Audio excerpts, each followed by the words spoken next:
snack. Me and you gonna have a little chat about books.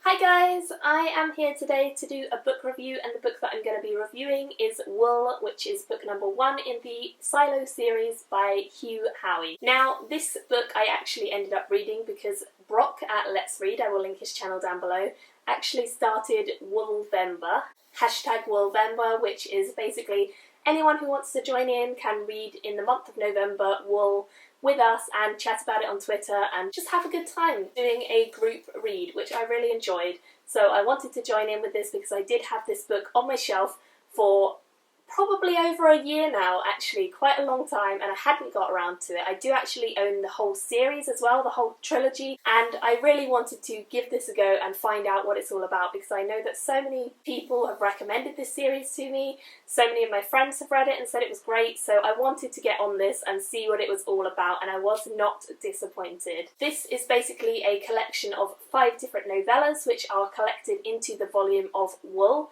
And these novellas are all set in the same situation. They're all set in this world where people live underground because the air outside has been contaminated.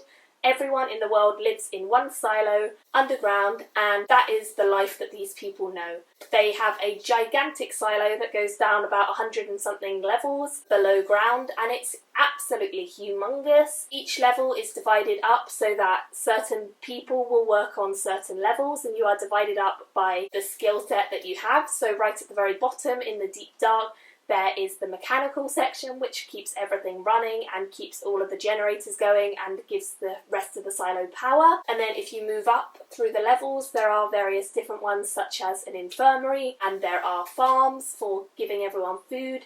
There is the IT section. There's loads of others as well, so anything you can imagine probably has a section within this silo. And right at the very top, you can actually see outside. There is a big window that you can see through, but this window gets easily clogged up with dirt and dust from the wind outside. So although you can see the landscape outside occasionally, if you are up the top of the silo, over time this window does get clogged up with dirt, and the way that they kind of deal with this is that if anyone ever commits a crime within the silo, they are sent to cleaning. Cleaning basically means that you get put into an airtight suit, and in that suit you are then sent out into the outside where the air is contaminated, and you have to clean off the windows so that the people inside can see the vibrance of the outside, which is pretty dull, let's be honest. It's a desolate wasteland.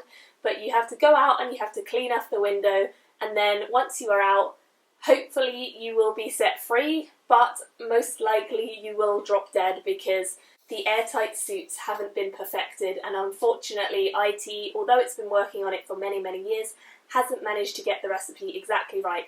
So basically, if you commit a crime and you are sent to cleaning, you're probably going out to your death. Each of the 5 novellas within this story are told from a different point of view or a different perspective of the world.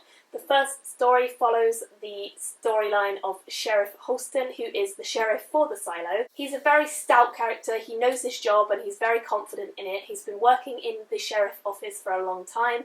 He has solved various cases and he's had a good life overall. He had a wife who they were very, very happy together.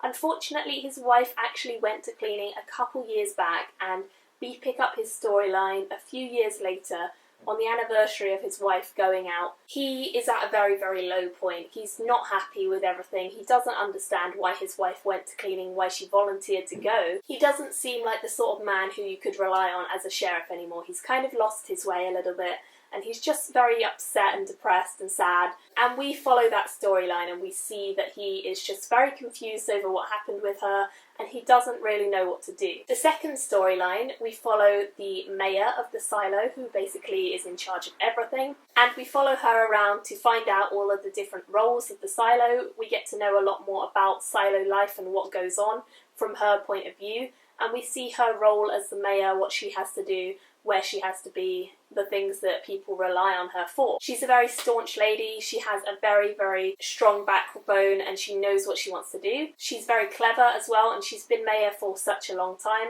She's always run unopposed in the last couple of years because everyone just relies on her to keep the peace, and it's been a very peaceful time with her being the acting mayor. I really enjoyed her personality, and I would say that she is a really great character, as is Holston actually, even though they've both kind of got this feeling about them of being quite old and just losing the will a little bit. You do feel a little bit sorry for each of them. Holston because of his wife, and the mayor because she's getting old and she knows that her time is kind of coming to give up her job and someone will get it eventually and things like that. They're both kind of older and they both have this vibe of being a little bit saddened by things that they have seen or done.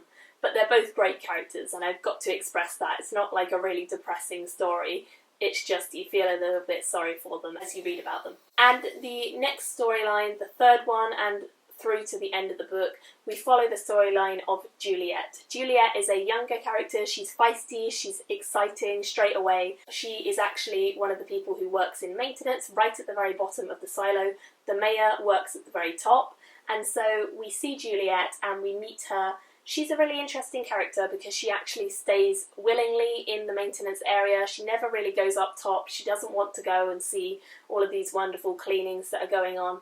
It's a very strange society that they live in. Things are very much ordered and regular and everything has to be kept the same and constant, and day-to-day life isn't that exciting. Her storyline is rather tumultuous and crazy and kind of all over the place, and she is the sort of character that we are just rooting for straight away. She's just a likeable character who's fun and young and kind of has a new vision on how things should be and wants to make sure that things get fixed and make sure that things are better for everyone. She's a very caring and interesting character. Another thing that I really liked about her was her resourcefulness, because she does work in maintenance, which is all about hands-on, getting dirty, getting stuck in. And so she does have a very resourceful mind, and that really helps in this dystopian novel as it continues and as things go wrong. Finally, we have Bernard, and Bernard is the head of IT. And he kind of seems like a nasty guy straight away because of how we meet him. He's rather argumentative and thinks that everyone has to follow his decisions and just agree with him. He's ruthless and he's mean and he doesn't really care about whether or not he hurts people's opinions or feelings. But that makes him a really great character to hate, which is good. He doesn't seem like a nice guy from the start, and as the story goes on, he only gets worse as things are revealed. He's very secretive, he's very manipulative, and it's just a great kind of bad guy character. Overall, this was a great dystopian. I haven't read a dystopian in a while, and the last few dystopians I've read were all YA. This is an adult dystopian. It was really great. I absolutely would 100% recommend this to you guys. It was really, really fun. I'm very much looking forward to finding out what happens in the next book because it was very open-ended and things are definitely developing and things are leading up to great, big, exciting moments.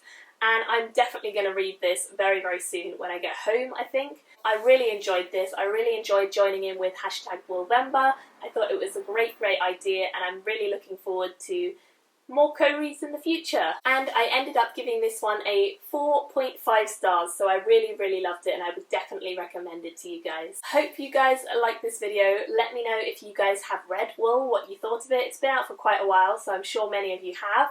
And I will see you all very soon in my next video. Bye! Me and you gonna have a little chat about the